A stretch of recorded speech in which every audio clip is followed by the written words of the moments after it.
क्या हाल है दोस्तों? 48 लॉज ऑफ पावर की हमारी डीप डाइव सीरीज में आपका स्वागत है। आज हम जिस लॉ की गहराई में उतरने वाले हैं वो शायद सबसे जरूरी में से एक है। ये वो नियम है जो तय करता है कि आप किसी भी सिस्टम में ऊपर उठेंगे या आपको दूध में से मक्खी की तरह निकाल कर फेंक दिया जाएगा। आज हम इसका पूरा पोस्टमार्टम करेंगे। हर कहानी, हर उदाहरण और किताब में दिए गए हर छोटे से छोटे फैक्ट को बारीकी से समझेंगे। आज हम बात कर रहे हैं law number 11, learn to keep people dependent on you, यानी लोगों को खुद पर निर्भर बनाना सीखें। ये लॉ कहता है कि अपनी आज़ादी बनाए रखने के लिए आपका हमेशा जरूरी और वांछित होना जरूरी है। आप पर जितना ज्यादा भरोसा किया जाएगा आपके पास उतनी ही ज्यादा आज़ादी होगी। लोगों को उनकी खुशी और समृद्धि के लिए खुद पर निर्भर कर लें और आपको किसी बात का डर नहीं रहेगा। उन्हें कभी भी इतना मत सिखाएं कि वे आपके बिना काम चला सकें। तो तैयार हो जाइए, क्योंकि ये मास्टर क्लास आपको वैल्यूएबल से इरिप्लेसेबल बनाने का ब्लूप्रिंट है। इस लॉ को समझने की शुरुआत एक बहुत ही सरल कहानी से करते हैं जिसे महान लेखक लियो टॉल्स्टॉय ने सुनाया था। कहानी है दो घोड़ों की। एक मालिक के पास दो घोड़े थे और वो उनसे दो गाड़ियां खिंचवाता था। एक घोड़ा बहुत मेहनती था, वो चुपचाप अपना काम करता था, लेकिन दूसरा घोड़ा बहुत आलसी था। मालिक ने सोचा, जब एक घोड़ा इतना आलसी है तो दो गाड़ियों का बोझ क्यों ढोना। उसने आलसी घोड़े की गाड़ी का सारा सामान मेहनती घोड़े की गाड़ी पर लाद दिया। अब मेहनती घोड़ा 2 गुना बोझ खींच रहा था और आलसी घोड़ा खाली चल रहा था। आलसी घोड़े ने अकड़कर मेहनती घोड़े से कहा, देखा, जितना ज्यादा काम करोगे उतना ज्यादा पिसोगे, मेरी तरह आराम करना सीखो। जब वे अपनी मंजिल पर पहुंचे तो मालिक ने सोचा, मैं 2 घोड़ों को क्यों पाल रहा हूं जब सारा काम एक ही कर सकता है। बेहतर है कि मैं मेहनती घोड़े को सारा दाना पानी दूं और इस आलसी घोड़े को कसाई के हाथ बेच दूं। और उसने वैसा ही किया। आलसी घोड़ा जो अपनी आज़ादी का मजा ले रहा था, अपनी उपयोगिता खो बैठा और उसका अंत हो गया। ये कहानी हमें इस लॉ का सबसे क्रूर सच बताती है, अगर आपकी जरूरत नहीं है तो आपका कोई वजूद नहीं है। अब इसी गलती को इतिहास के पन्नों में देखते हैं। मिडिल एजेस में इटली के किराए के सैनिक, जिन्हें कॉन्डोटिएरी कहते थे, अक्सर इसी जाल में फंसते थे। एक सैनिक ने सिएना शहर को एक बाहरी आक्रमणकारी से बचाया। शहर के लोग इतने खुश हुए कि सोचने लगे कि उसे क्या इनाम दिया जाए। कोई भी दौलत या सम्मान शहर की आज़ादी बचाने के बराबर नहीं था। आखिरकार एक नागरिक ने कहा, चलो इसे मार देते हैं और फिर इसे अपना संरक्षक संत मानकर इसकी पूजा करेंगे। और उन्होंने सच में ऐसा ही किया। इसी तरह का एक और दुखद अंत हुआ काउंट ऑफ कार्माग्नोला का। वो वेनिस शहर का सबसे बहादुर और सफल सेनापति था। जब उसे एक जंग के बाद वेनिस वापस बुलाया गया तो उसका शानदार स्वागत हुआ। हर तरफ सम्मान और चमक दमक थी। उसे शहर के शासक यानी डोगे के साथ डिनर पर आमंत्रित किया गया, लेकिन महल में जाते हुए उसे एक अलग रास्ते पर ले जाया गया जो सीधा ब्रिज ऑफ साइज से होते हुए जेल की ओर जाता था। अगले ही दिन उस पर झूठे आरोप लगाकर हजारों लोगों की हैरान भीड़ के सामने उसका सर कलम कर दिया गया। इन सैनिकों के साथ ऐसा क्यों हुआ? क्या लोग एहसान फरामोश थे? समस्या ये थी कि उनकी जगह लेने के लिए बाजार में और भी बहुत सारे बहादुर और काबिल सैनिक मौजूद थे। वे रिप्लेसेबल थे। उन्हें मारने से किसी का कुछ नहीं जाता था। उल्टा पुराने सेनापति ज्यादा पैसे और पावर मांगने लगते थे, इसलिए उन्हें हटाकर एक नया, सस्ता और कम खतरनाक सैनिक रखना ज्यादा फायदेमंद था। काउंट कार्माग्नोला अपनी ताकत को फॉर ग्रांटेड ले बैठा था, ये पक्का किए बिना कि क्या वो वाकई अनमोल है। तो कोई भी व्यक्ति खुद को रिप्लेसेबल होने से कैसे बचा सकता है? इसके लिए हमें इतिहास के सबसे शातिर खिलाड़ियों में से एक ओटो वॉन बिस्मार्क से सीखना होगा।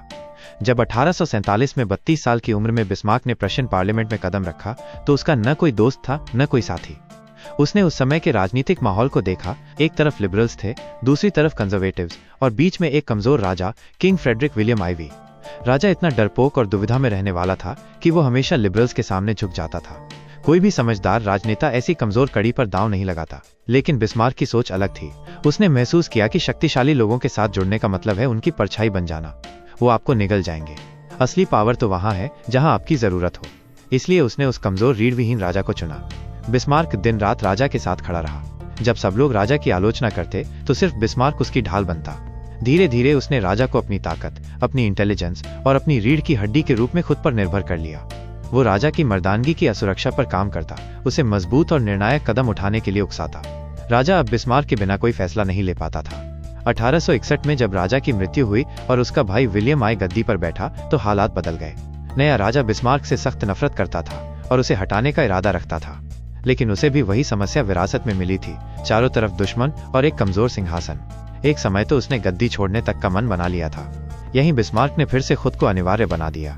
उसने नए राजा को भी अपनी ताकत का एहसास दिलाया और उसे दुश्मनों से बचाया। राजा न चाहते हुए भी बिस्मार्क पर इतना निर्भर हो गया कि उसे अपना प्राइम मिनिस्टर बनाना पड़ा। दोनों में अक्सर झगड़े होते थे, लेकिन जब भी बिस्मार्क इस्तीफे की धमकी देता राजा को झुकना पड़ता था, क्योंकि वो जानता था कि बिस्मार्क के बिना उसका राज बिखर जाएगा। बिस्मार्क ने न सिर्फ प्रशिया को संभाला बल्कि जर्मनी को एक किया और राजा को सम्राट के पद पर बैठाया। पर असल में सम्राट की सारी शक्ति चांसलर बिस्मार्क के हाथों में थी। उसने एक कमजोर मालिक को चुनकर खुद को पावर का केंद्र बना लिया। बिस्मार्क की कहानी से हमने सीखा कि निर्भरता कैसे बनाई जाती है। अब हम उन रणनीतियों पर बात करेंगे जिन्हें आप अपनी जिंदगी में इस्तेमाल कर सकते हैं। नियम 1, अपनी किस्मत को दूसरों से जोड़ दो। फ्रांस के राजा लुई एक्साई को ज्योतिष में बहुत विश्वास था। उसके दरबार में एक ज्योतिषी था जिसकी भविष्यवाणियां अक्सर सच होती थीं। एक दिन उस ज्योतिषी ने भविष्यवाणी की कि दरबार की एक महिला 8 दिनों के भीतर मर जाएगी। जब ये सच हो गया तो राजा डर गया। उसने सोचा, या तो इसने अपनी बात सच साबित करने के लिए उस महिला को मारा है, या ये इतना शक्तिशाली है कि मेरे लिए खतरा बन सकता है। राजा ने ज्योतिषी को मारने का फैसला किया। उसने ज्योतिषी को महल के सबसे ऊंचे कमरे में बुलाया और अपने नौकरों को आदेश दिया कि जैसे ही मैं इशारा करूं, इसे खिड़की से नीचे फेंक देना। जब ज्योतिषी आया तो राजा ने उससे एक आखिरी सवाल पूछा, तुम दूसरों का भविष्य तो जानते हो, बताओ तुम्हारा खुद का भविष्य क्या है और तुम कितने दिन और जियोगे? ज्योतिषी ने शांति से जवाब दिया, महाराज, मेरी मृत्यु आपकी मृत्यु से ठीक 3 दिन पहले होगी। राजा का इशारा कभी नहीं हुआ। वो इतना डर गया कि उसने न सिर्फ ज्योतिषी की जान बख्श दी बल्कि उसे बेहतरीन डॉक्टरों की देखरेख में रखा ताकि वो हमेशा स्वस्थ रहे। ज्योतिषी ने अपनी जान को राजा की जान से जोड़कर खुद को अनमोल बना लिया। नियम 2, अनोखी प्रतिभा या उसका भ्रम। अगर आपके पास कोई ऐसी प्रतिभा है जिसे कोई और कॉपी नहीं कर सकता तो आप हमेशा डिमांड में रहेंगे। माइकल एंजेलो और पोप जूलियस II का रिश्ता इसका सबसे अच्छा उदाहरण है। पोप के मकबरे के डिजाइन को लेकर दोनों में झगड़ा हो गया और माइकल एंजेलो गुस्से में रोम छोड़कर चला गया। सबको लगा कि पोप उसे निकाल देंगे, लेकिन पोप ने उसे ढूंढवाया और वापस आने के लिए मनाया। क्योंकि पोप जानते थे कि माइकल एंजेलो को कई संरक्षक मिल जाएंगे, लेकिन उन्हें दूसरा माइकल एंजेलो कभी नहीं मिलेगा। अगर आपके पास माइकल एंजेलो जैसी प्रतिभा नहीं है तो ऐसी प्रतिभा होने का भ्रम पैदा करें। विशेष ज्ञान और कौशल का दिखावा करें ताकि लोगों को लगे कि आपके बिना उनका काम नहीं चल सकता। नियम 3, निर्भरता का जाल बुनो। आपकी पावर 2 तरह की हो सकती है, इंटेंसिव या एक्सटेंसिव। हेनरी किसिंजर, जो राष्ट्रपति निक्सन के सलाहकार थे, एक्सटेंसिव पावर के मास्टर थे। निक्सन के व्हाइट हाउस में लोगों को निकालना आम बात थी, लेकिन किसिंजर हमेशा बचे रहे। ऐसा इसलिए नहीं था कि निक्सन उन्हें पसंद करते थे, बल्कि इसलिए कि किसिंजर ने खुद को प्रशासन के इतने सारे हिस्सों में शामिल कर लिया था कि उन्हें हटाने का मतलब पूरे सिस्टम में अराजकता फैलाना होता। इसी तरह का एक और उदाहरण हॉलीवुड प्रोड्यूसर हैरी कोन का है। 1950 के दशक में जब अमेरिका में कम्युनिस्टों के खिलाफ अभियान चल रहा था तो उनकी कंपनी के एक लेखक जॉन हॉवर्ड लॉसन पर कम्युनिस्ट होने का आरोप लगा।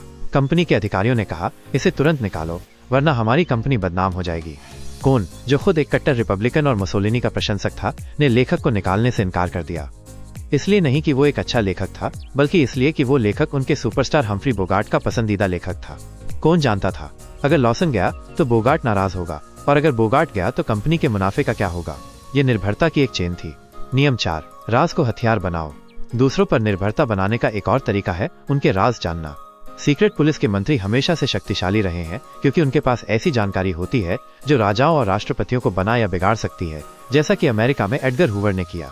लेकिन इस पावर की एक बड़ी कीमत है, यह आपको हमेशा पैरानॉइड और असुरक्षित रखती है। ऐसी पावर किस काम की जो आपको शांति से सोने न दे।